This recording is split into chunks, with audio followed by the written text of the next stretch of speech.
Technical फंडा देवदीक्षितच्या या YouTube चॅनलवरती तुम्हा सर्वांचं सहर्ष स्वागत आहे. माझी लाडकी बहीण या मुख्यमंत्र्यांच्या नव्या योजनेसंदर्भात काही नवी माहिती आणि काही नवीन अपडेट्स मी तुम्हाला आता या व्हिडिओद्वारे देणार आहे. तेव्हा कृपया व्हिडिओ सुरुवातीपासून शेवटपर्यंत स्किप न करता पहा, कारण तुम्ही जर व्हिडिओ स्किप केला तर बरीचशी इन्फॉर्मेशन तुम्हाला अर्धवट मिळेल किंवा चुकीची मिळेल किंवा मिळणार नाही.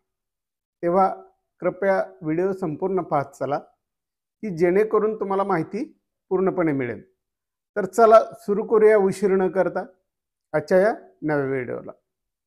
तर आता बऱ्याचशा महिलांना असं कन्फ्युजन आहे की आम्हाला सासरची कागदपत्र हवीत की माहेरची.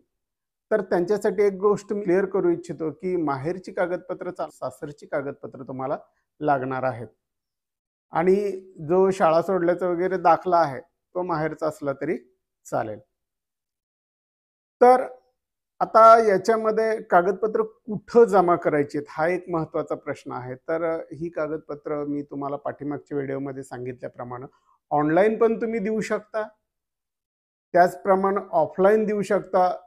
जर तुम्ही सेतू वगैरेच्या कार्यालयामध्ये गेलात तर तिथं तुम्हाला ही देण्याची सोय आहे.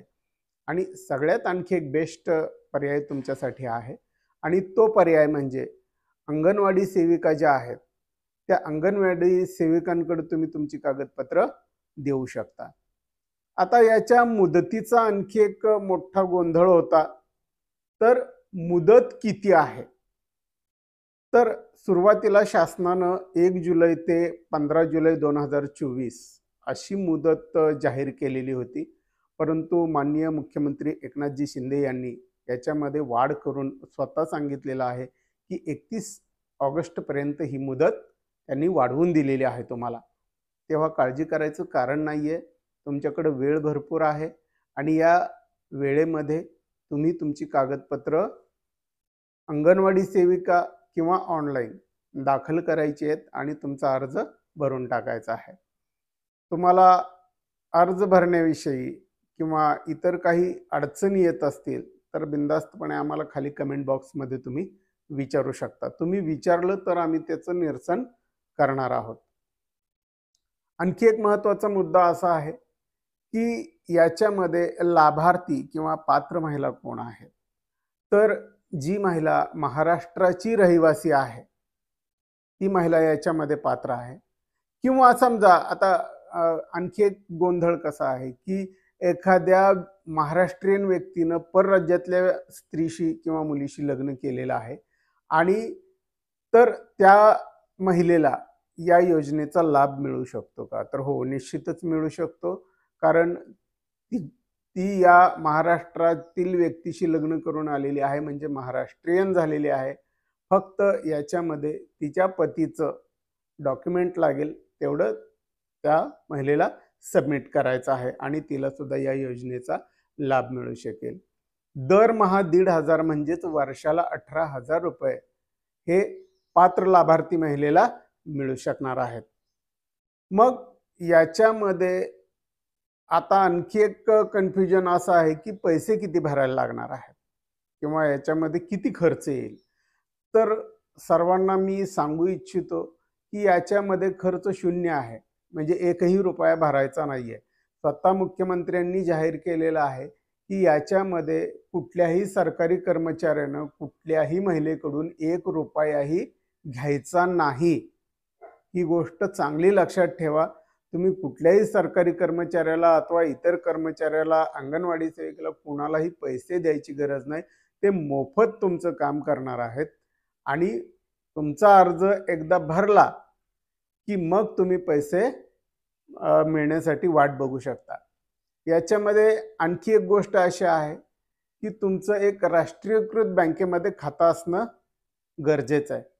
तर ते खातं तुम्ही जर नसेल तर ताबडतोब उघडून घ्या आणि जर असेल तर त्याचं कागदपत्र तुम्ही या अर्जासोबत जोडायचं आहे. कागदपत्र सोपी आहेत. अडचणीची कागदपत्र आता ठेवलेली नाही आहेत. आता पूर्वी जाहीर केल्याप्रमाणे 5 एकर जमीन ज्या महिलेच्या किंवा कुटुंबातील व्यक्तीच्या नावावर असेल त्यांना या योजनेचा लाभ मिळणार नव्हता, तर सरकारनं आता ही अटसुद्धा रद्द केलेली आहे. तुमच्याकडे कितीही जमीन असू द्या, तुम्हाला या योजनेचा लाभ मिळणार आहे. कागदपत्र मी परत एकदा सांगतोय, तुम्हाला शाळा सोडल्याचा दाखला लागेल, तुमचा जन्म दाखला लागेल, आधार कार्ड लागेल, रहिवासी दाखला लागेल, उत्पन्नाचा दाखला लागेल आणि बँक पासबुक तुमचं हवं. 2 पासपोर्ट साईज आकाराचे फोटो हवेत. एवढी कागदपत्र असली की तुम्ही त्या योजनेमध्ये अर्ज दाखल करू शकता. याच्यातून एखादं कागदपत्र नवीन काय ॲड झालेलं असेल किंवा काही शासनानं रद्द केलेलं असेल तर ती चौकशी तुम्ही अंगणवाडी सेविकेकडे करू शकता.